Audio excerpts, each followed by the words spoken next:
Welcome to the Flore, fantasy and sci-fi lore. We are diving back into The Witcher. As we prepare for Season 3, we are diving into the big lore points of Season 2. As we dive into this first episode, we are going to look at what is a Bruxa, what is the religion of Coram Agh Tera, and how does that influence Neville's curse. We're going to talk about how curses work on the continent and in the world of The Witcher, along with a lot of other lore dives, and look into some of the differences between the books and this story as it is played out by Netflix. If any of that interests you, you can dive into the episode here. Roll the intro.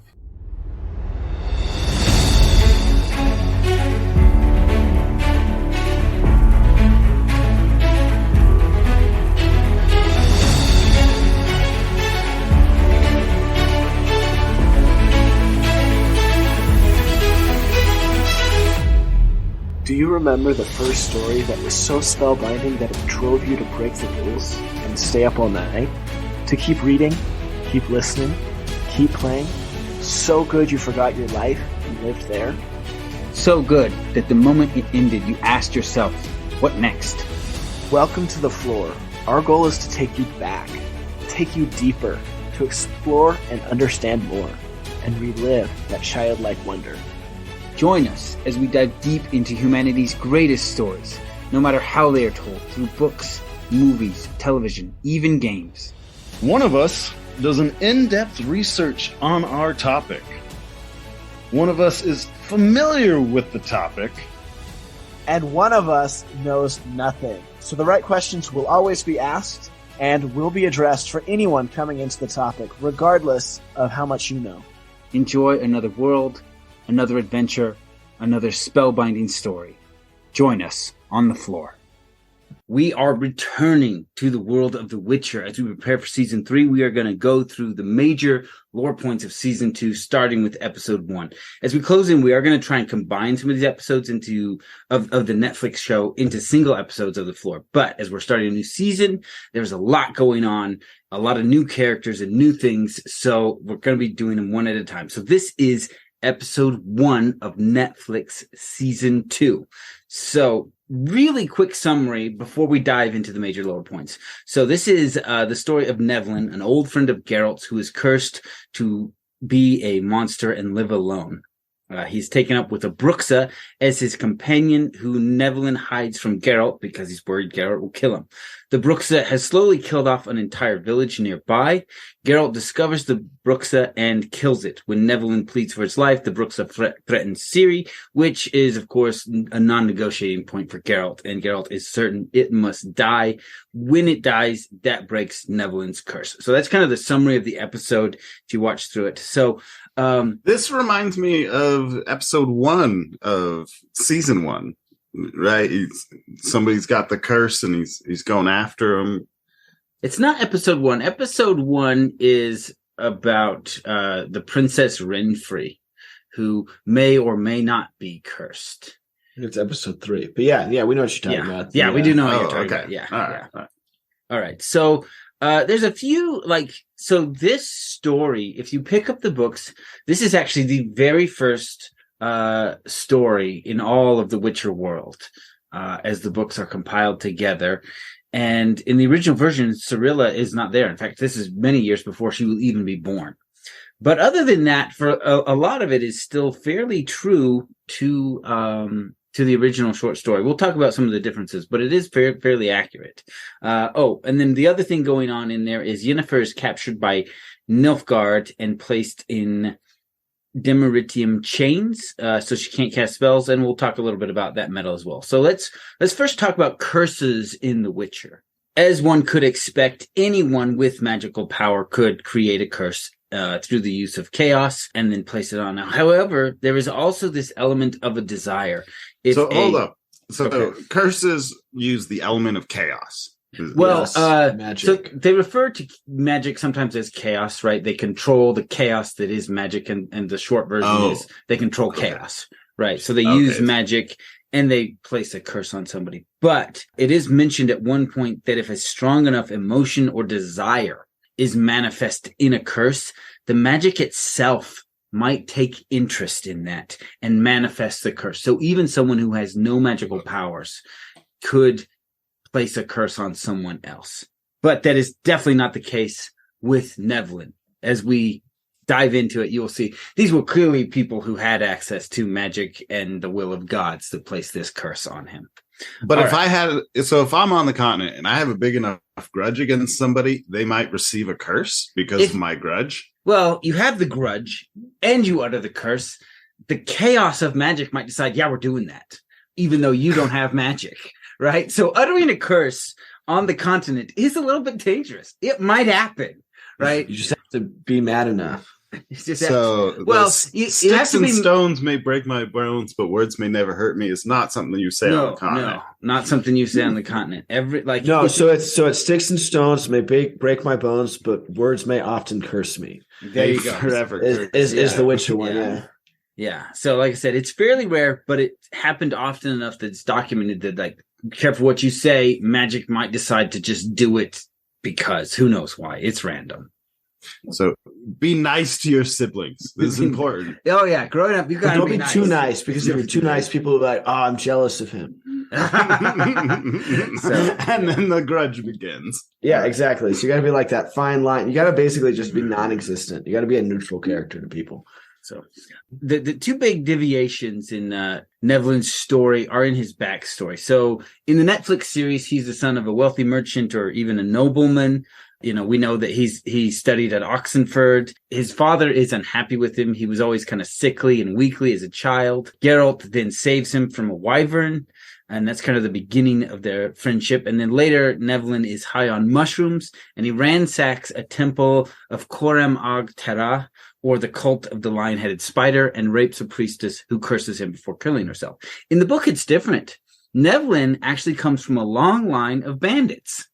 His great-grandfather started a bandit gang, and leadership of that gang has been passed down through the sons of that line down to Nevlin. So he's the leader of a bandit gang, and they go to the temple to ransack it, and he is then dared to rape the priestess, who then curses him before killing herself. Okay. But he's dared him, and he was like, I ain't no bitch. So yes, that is a little bit of a difference in the backstory, because in the original backstory, Nevlin's not a good guy, right? Like whereas in the first one, he was high out of his mind and did some really dumb stuff, right? Whereas in the second one, we don't have sympathy for him. And I think Netflix changed that so that he would be a little bit of a sympathetic character, you know? His father just seeing him as just a useless son. And as he says, like, so Geralt slays the wyvern, collects the head. He gives it to Nevlin to show it to his father, and says that Nevlin's the one who slew the wyvern rather than Geralt actually doing it. And Nevlin says, I think that is the first and only day my father was ever proud of me. So the specifics of the curse that are written down, they're not mentioned in the series, but they are in the books.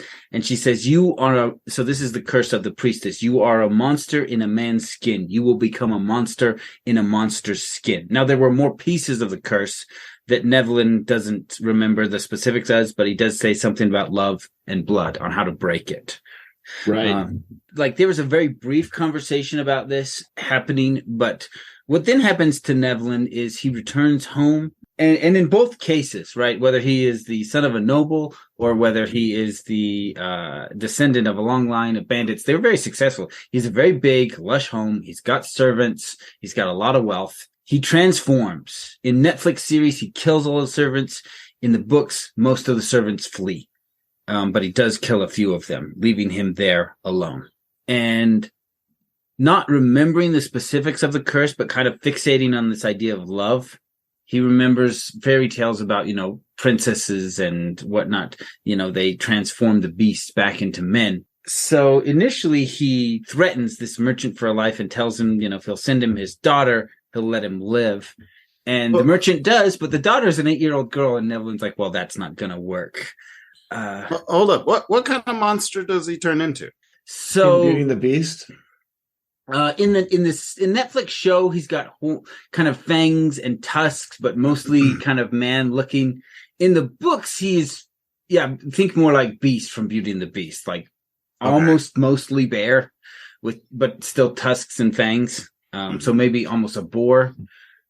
And I guess I am a little fixated on the Striga story. She was a feral, and it seems like he's now a beast, but he's not feral. Yeah, he has retained his mind. You know, he went a little crazy the first couple of days after the curse, but other than that, he is, mostly human. I wonder if that's because she was changed at birth and he was changed, mid-30s. Yeah, it's very possible that she is feral because she was never taught civilized or anything else. She was always a monster.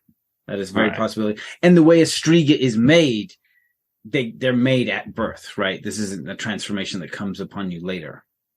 Back to our story of Nevlin. He then encounters a merchant who's kind of has just in really dire financial straits, who's got a daughter who is an adult woman.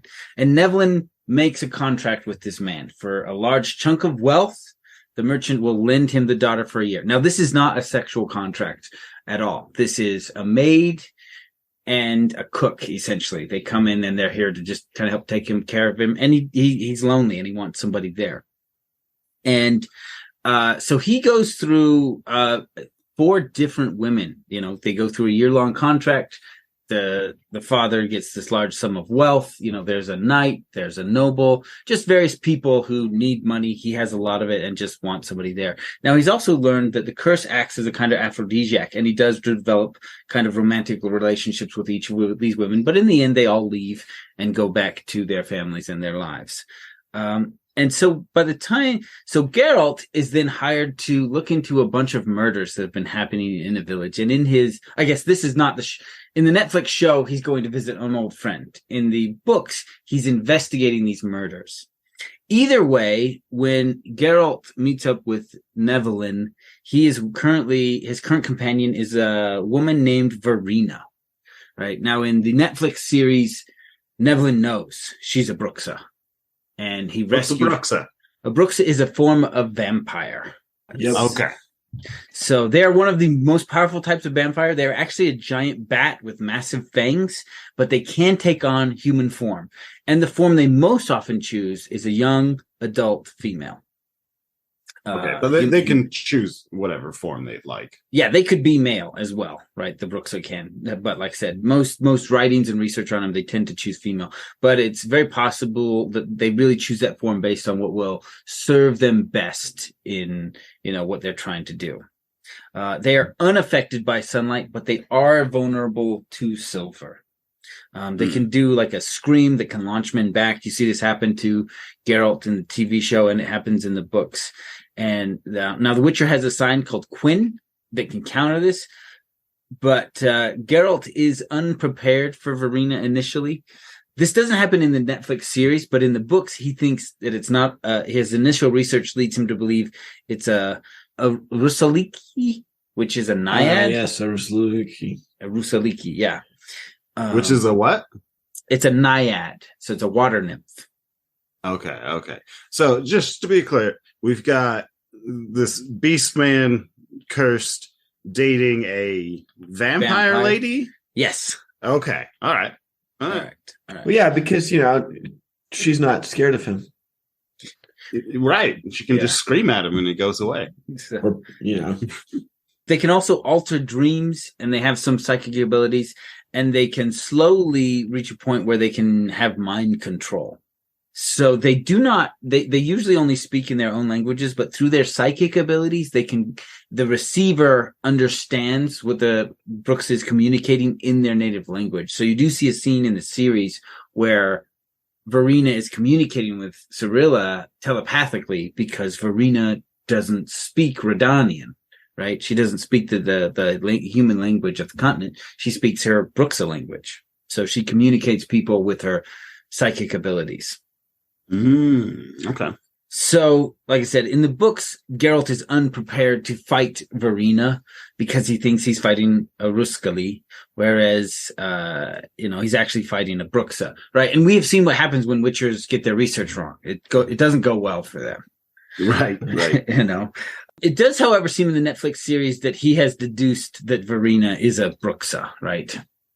Why that fight doesn't go as well is just because they wrote it that way. They wanted a good action sequence. And also, in the books, Nevlin is not aware that she's a Bruxa. right? He's only seen her in her female form, and he is completely unaware of that. Not only that, but like in the TV show, Nevlin knows Verina's a Bruxa, and he is in love with her, and she's in love with him, very much so.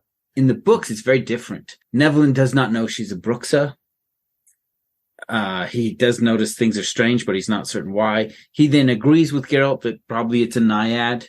And then we learn that Verina's plan for Nevlin is because he's a monster, she is going to blame all of her killings on him. And she is slowly working on his dreams and psychically taking over his mind so she can mind control him and use him to protect her. Like Verina, in the books, Verina does not love Neville. Like he looks like a monster, but she's the real monster here. She's she's a Bruxa. Bruxa's ain't exactly the nicest. Yeah. So needless to say, Geralt is familiar with Bruxa, and he learns like she has wiped out the entire village, just slowly picking them off bit by bit to feed. Of course, when she threatens Cirilla, that's kind of it. Like unacceptable to stick around. So some differences there between the story of Nevlin. A lot of it is the backstory, and I think that Netflix definitely makes it a little more complex when Geralt kills Verina. Not only that, but Nevlin has come to like his curse. You know, he likes the magical powers he has. He likes the effect it has on women.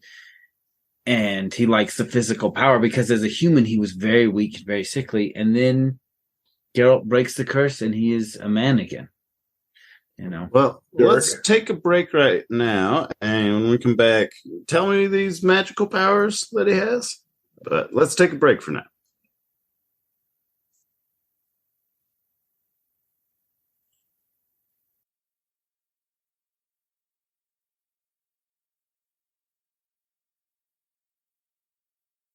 All right, so we have been talking about Nevlin and his story.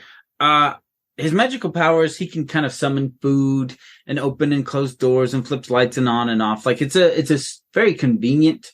We don't see him doing grand spells like Yennefer. They're never an outline of what he can and can't do, but it seems fairly basic. And he's got minor telekinetics and summoning food. Yeah.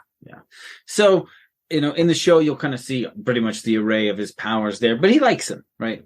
That is Nevlin, his story, and kind of the lore points there. The next thing we'll talk into is the Demeritian chains that they put on the mages. So needless to say, this is a metal that suppresses magic. It's mined mostly in the northern kingdoms, and it's highly valued by witch hunters. These are people who hunt mages, whether they're fulfilling a bounty or they're actually sent out by the order itself to bring in renegade mages. The Brotherhood. There it is. That's the word. The Brotherhood. Okay. Yeah. So the ones who created the Witchers. Yeah. So, and Witchers will sometimes use them to craft bombs because the explosion can then nullify the magic of some of the creatures they fight. However, if they get caught by that blast, it can also nullify their magic abilities. So, wait, what do they use to make these bombs? The metal, Demeritium. Oh, okay. The metal that suppresses magic. Okay. Yeah. So we see those being used. There's no deeper lore on why or what this is, only that they mine it, Witchers use it, and so do the witch hunters. In the games, you use it to craft some of the really high-end weapons and armor, but it doesn't suppress Geralt's magic when you craft those pieces. Just an oddity that some of the players looked up, be like, I know this metal's like super rare, but I use magic. Why would I want to put it in my armor? Mm-hmm. So just an oddity there. Okay. So the story of Lara Doran and Cirilla's great grandmother and the root of the elder blood. So while they are visiting Nevlin, he has a small lantern that projects images on the wall. It's like a story lantern. You put a candle in it and you let it light up a wall and then you kind of spin it. So he's got one of those and he augments it with his magic a little bit so they're animated more than they would be. Fun. And the story this lantern tells is the story of a powerful elven mage who falls in love with a human. And they, of course, brings out the ire of the elves who kill the human, and in her sadness, the elven woman takes her own life. And this, we have had small hints and references to this. There's these special flowers that grow at Dol Blothanna. That's the ancient elven fortress. And those are introduced in the story where Geralt is there with Yennefer in season 1.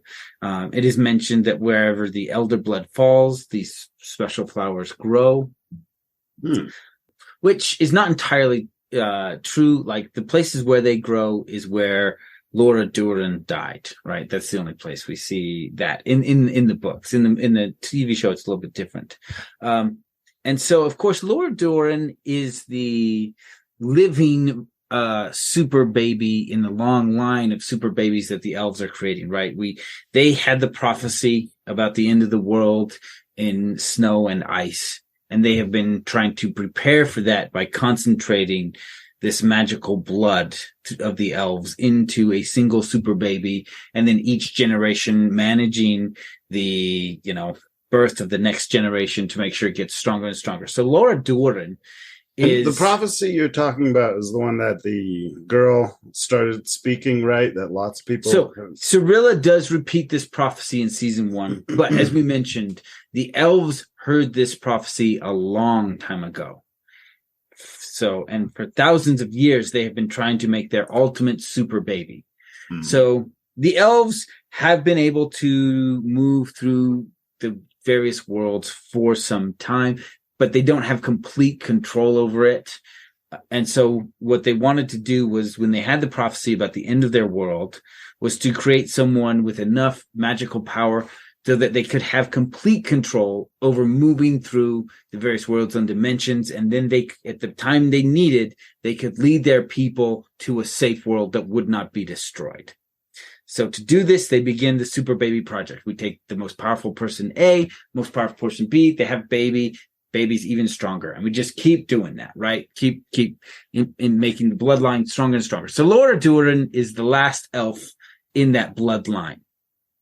And she dies, and it is believed that she dies with her baby, but she doesn't, right? Now, this part is not told in this story here. It'll probably come up later.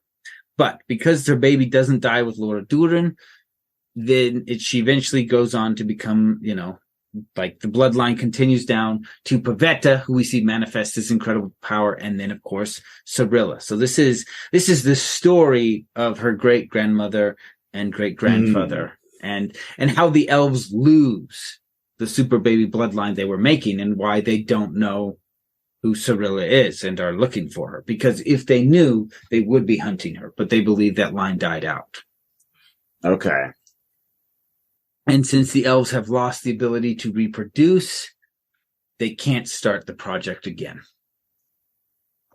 I think you've mentioned that. I don't quite remember. Yeah, we did talk about, like, the elves are not reproducing. They don't know why, but they're just not, and it seems to be something that happened at the conjunction or sometime after. They can reproduce with humans to get half elves.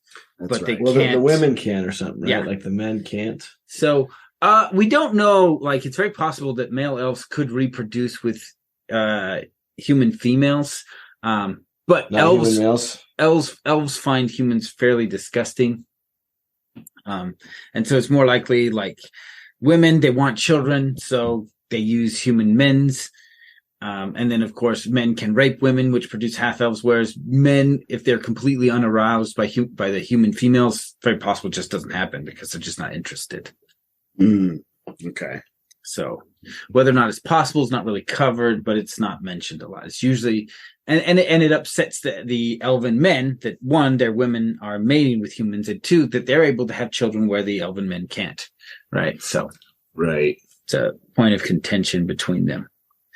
So, okay. One other big thing that it's kind of left over from last time, but I do want to go into it just because it's going to start evolving here. And this is a big split in the storyline. So in the Netflix series, at the Battle of Sodden, we see Yennefer tap into fire magic. And then because of it, she loses her magical powers. And yet we see a multitude of other characters use fire magic, and they don't lose their power. Francesca all those other mages who are working for Nilfgaard. Later on we'll meet another fire mage. None of them lose their ability to cast spells because they tap fire magic. Yennefer does. And this is never explained. It just happens, right? Whereas if we look at this storyline from the books, it's not Yennefer who loses her power. This is entirely Netflix stories. It's Cirilla. Cirilla taps into fire magic. And while she's tapping into it, the fire magic taps into her elder blood, which is powerful. And it begins to run wild. And instead of her using fire magic is now trying to use her to destroy the world, to burn everything, because it's got that elder blood to use. And so she makes a deal with a powerful magic creature to take away her magical abilities, and that's how she loses her ability to cast spells. Is that Tom Bombadil? Tom Bombadil? No. I don't want to go into it because it may or may not still be covered. So I don't want to drop a unneeded spoiler this early, right? This would be so a couple things. So Yennefer survived. Yes, Yennefer survives the Battle of Sodden. She's captive by Nilfgaard. And the other thing is, you're talking about magic as if it has motives. Yes. Well, and like I said, we just barely covered curses. Magic kind of wants to do things, right? Interesting. And you definitely see that. I haven't seen Netflix go into this, but in the books, it's very clear, particularly fire magic. Fire magic wants to do things. It has desires. Yeah, it has desires. And its desire is to burn the whole world, right? That's what fire magic wants to do. And it is not deceptive in that motive. It's like, let's burn everything. See if we can do it. Let's try it. That's. And I would imagine earth magic doesn't have many desires. Yeah, earth magic would like to do nothing. Be like, I just sit here. Can I just sit here? Let's just sit here. Just be still, everyone. Just still. Stop. Yeah. You're moving too much. You're making a lot of noise. Yeah. This is unnecessary. Yeah. But yeah, so in that, Ciri retains the powers of the Elder Blood, but she loses all access to traditional magic. So I wanted to bring that up because it doesn't make sense why Yennefer loses her power in the Netflix series. It's never explained why she specifically does. Whereas in the book, because she used so much. Yeah, but again, we see other mages doing just as much with fire magic. Really, as much? Well, she's better trained and more powerful, so she can do more by that nature. But yeah, I don't think we've seen anyone do close to what she did at the. I guess that's true. Battle of Sodden. She full on turned into an army herself and just eradicated everyone. But yeah. So I did want to bring up Cirilla's storyline because in her storyline, it's very clear why she loses magical power for tapping fire, right? The fire's like, we can burn everything. Be like, I may not even need you. Just burn everything. We've got elder blood now, baby. Just open the door. Yeah. We'll do the rest. Yeah. Yeah. So that is episode 1 and the big lore points. So one other thing they mentioned is the name Coram Agh Tera is the original Polish for Cult of the Lion-Headed Spider, but there was a translation error, and it should have been Coram Agh Tera. But for some reason, it got translated as Tera, and it's just never been corrected in any of the translations. They've just left that as the formal title of the... Oh, I didn't even go into the cult. I just mentioned it. I was going to talk about this. Did you say that is Polish? Yeah, Coram Agh Tera. Like Polish in the real world or Polish in the continent? The real world, because the original books are written in Polish. Oh, right. Okay. Yeah. Okay, so this is the Cult of the Lion-Headed Spider, and this is the religion that the priestess Nevelyn Rapes belongs to. So the Lion-Headed Spider is a god who weaves the threads of the fate of living kind together, and it is founded in 611 by a merchant named Ambrosio. So the temples, this is the god of death and fate. The temples are full of bones and skulls. They don't it's banned in many parts of the world. So usually the temples are way out in the woods or swamps where it's livable, but there aren't cities and lots of people. One of the reasons it's banned and seen as a very dark thing is because the cult itself. Yeah, is they participate in what is called the clearing of the web. And these are assassinations and blood sacrifices of people who Coram deems to be a problem with the web of fate and must be cleared out for his weaving to work. Sounds like he's trying to control fate. Well, his job is to weave it. And he's like, this thread doesn't work. Let's get rid of it. Somebody kill that dude. I need to, it's not working here. Well, it doesn't work for his thread pattern. Yeah. This is a cult very much connected to a real god with real powers being bestowed on its followers. So when the priestess utters the curse, it comes true. Yeah. It sounds like that's a powerful one you wouldn't want to mess with. Yeah. So, which, I mean, he kind of found the silver lining, right? He's like, yeah, this is kind of cool. I like it. I can lay in bed and then put out the fire. Yeah. That is episode 1. I think I've covered all the lore points. Aaron, did I miss anything? Well, you missed one really important thing. So in the first episode, so first off, Nevlin's form kind of looks like a boar. Yeah, kind of looks like a boar. And so he makes a pun at some point where he says, "I'm being a bore." So I just want to make sure. Aaron's important point was the pun. Yeah, you missed it. So I just wanted to make sure it's clearly part of the lore. All right. Well, we hope we have covered all the points so that if you watch this or you're with a friend or significant other who is lost in the lore, you can explain all the little pieces to them. Without being a bore. Without being a bore. All right. Thank you for joining us, and we'll catch you next time.